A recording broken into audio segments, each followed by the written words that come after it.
for so-called re-importation, which allows distributors and pharmacists to buy lower-cost drugs around the world, because we pay by far the highest prices in the world.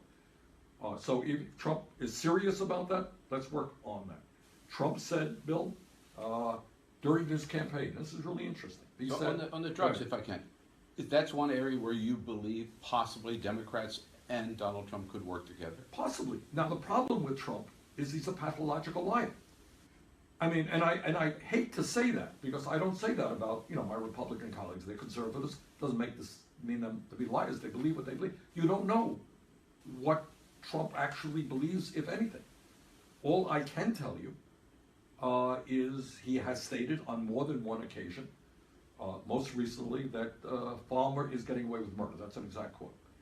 If he is serious about that, if he doesn't change his mind tomorrow, yeah, we have very specific legislation that we are in the process of introducing, I and other Democrats, which would substantially lower the cost of prescription drugs in this country.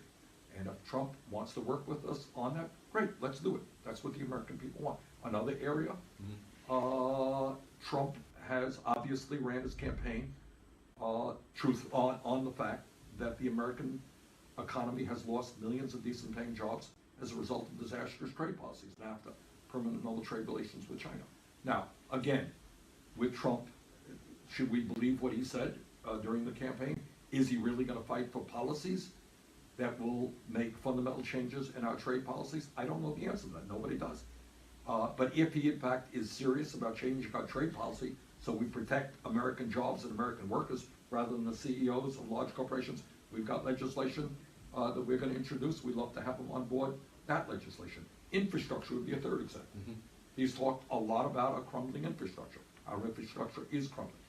Now, the ideas that he came up with were preposterous in terms of how you fund it, which is giving huge tax credits to large multinational corporations, which is a totally absurd, just a giveaway to corporate America.